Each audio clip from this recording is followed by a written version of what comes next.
Roswell, New Mexico, 1947. A mysterious explosion. Unidentified debris found in a remote pasture sparks a UFO frenzy. Official explanation, a downed weather balloon. Bentwaters Air Force Base, England, 1980. Multiple sightings of strange lights and aircraft. Official explanation, a meteor shower. Hudson Valley, New York, 1983 to 1989. Mysterious V-shaped formation seen by hundreds of local residents. Official explanation, an elaborate hoax. For UFO buffs, it's always the same story. An unprecedented event, followed by an official brush-off. Now some say it has happened again in Phoenix, Arizona. All right, you tell me what it is. March 13th, 1997, 10 p.m. Oh, what do we got? A man named Michael Kristen shot this videotape. Hey, Sue, take a look at this. And before I noted, an entire display of lights comes on. Got a little excited at that time, and I called my wife. It took her about a minute to get over there, and it was really quite unusual. Michael Kristen wasn't alone. This videotape was shot around the same time, 15 miles away. Look at the three of them all together. I got the third one popping over to your left. There's one behind the chimney. In fact, the bizarre lights were seen by thousands of Arizona residents that night. An unexplainable series of strange bright lights seen over the skies of Arizona gets a lot of people wondering what the heck they saw. Not surprisingly, an official explanation soon emerged from Captain Drew Sullins of the Air National Guard. The 104th Fighter Squadron of the Maryland Air National Guard's 175th Wing was conducting a night training exercise in the vicinity of the mysterious lights. And what they were doing was dropping night illumination flares over the North Tactical Range at Luke Air Force Base. And a lot of people seem to think that those flares could in fact have been the quote-unquote mysterious lights. Flares. It seemed perfectly plausible and was widely accepted. However, there was one little problem with the military explanation. They said they'd only drop flares between 9 and 10 p.m., but the most impressive sightings occurred earlier between 8 and 9 p.m. Taken together, these highly credible eyewitness accounts seemed to indicate that there was something other than flares in the Arizona sky that night. Was it an extraordinary UFO event? Judge for yourself. 8:10 p.m. Nearly an hour before the military would begin dropping flares, Ross Nickel and his family were on Highway 89, just outside Chino Valley, 90 miles north of Phoenix. Hey, Dad, do you see that light over there? Where? Over the horizon. Oh, yeah. Looks like an airplane. I looked out the window, and I saw some lights in a very small pattern. And what they really looked like at that point was some just dim stars, several of them in a very tight pattern. Wow.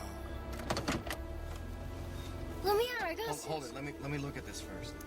They were white like stars when they were coming towards us. And at that point, they changed colors and went from white to red. They were just overhead at that point, and they were, in my estimation, not very high off the ground. I'm guessing 1,000 feet. And there was absolutely no sound. During the whole time, from the start to the finish, there was absolutely no sound. What is it? I have no idea. There was definitely 5 of them. It's moving again. They were basically on a flight pattern of some kind that was fairly uniform. 10 minutes later, 8:30 p.m., 90 miles south, a commercial airline pilot and his wife were driving home after dinner. For professional reasons, a pilot agreed to tell his story only if his identity was concealed. They don't look like fighters. That's a show formation. I've been flying for 29 years now, and I'm not used to looking up in the sky and not being able to figure out what I'm seeing. I looked at it then and tried to make it into an airliner. I realized again, it's going too slow, and oh, by the way, there's no noise at all. Definitely not fighters. And then the next thing that struck me is that, yeah, and why would his landing lights be pointed straight down? Because the lights appeared to be about 5 lights arrayed in this V formation with landing lights pointed straight down. Ross Nickel and his family had seen the lights here. The pilot and his wife saw them here. Whatever it was seemed to be on a definite southerly course. 14 miles southeast of the pilot's sighting, Ozma Linderman and her boyfriend had their own peculiar encounter. Keep in mind, the military would not begin dropping flares for another half hour. What is that? It looks like it's gonna crash. Wait. It was very clear in my mind that it was one solid craft. The lights were traveling 2 perfectly spaced apart, and there was a void clearly between the lights that blacked out the stars when it came down. Look at that. Wow. Where's it going?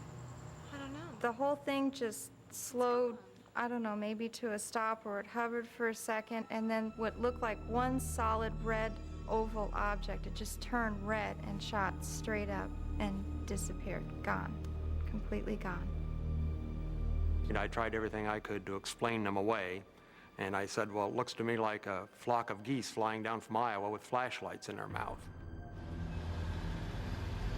8:45 p.m., still 15 minutes before the military would begin dropping flares.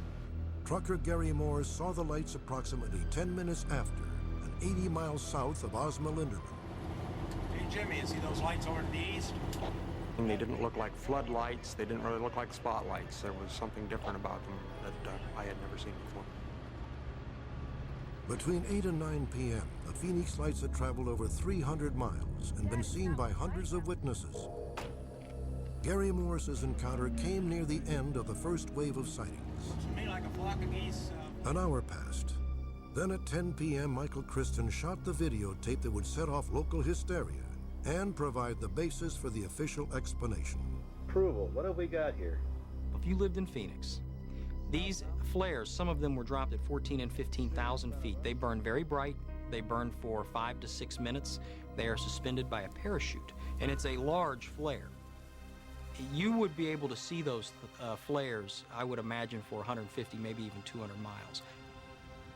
The military says that flares like these, dropped at night, would look like this. Again, judge for yourself.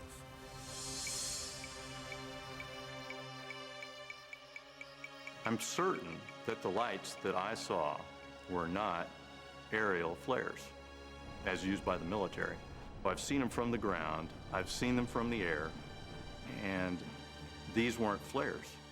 And probably the major reason that these were almost certainly not flares dropped by the military was they're dangerous. So they would never, ever be dropped over a population center. We saw them travel over a distance of probably 70 to 80 miles over about 12 to 13 minutes. And no flares that I know can do that. The Ross Nickel sighting is very interesting because it involves... Veteran UFO investigator Richard Motzer has been on the Phoenix case since the beginning. Surprisingly, Motzer sides with the military up to a point. He agrees that the 10 o'clock event was indeed flares. However, he has no explanation for the earlier wave of sightings. The descriptions of the witnesses simply leave you shaking your head because they will tell you that this is no military vehicle that they have ever seen. And so right now, we can't make a determination on what actually happened at 8:30 on that night of March the 13th. Will the mystery of the Phoenix lights ever be solved? For the military, the case is closed.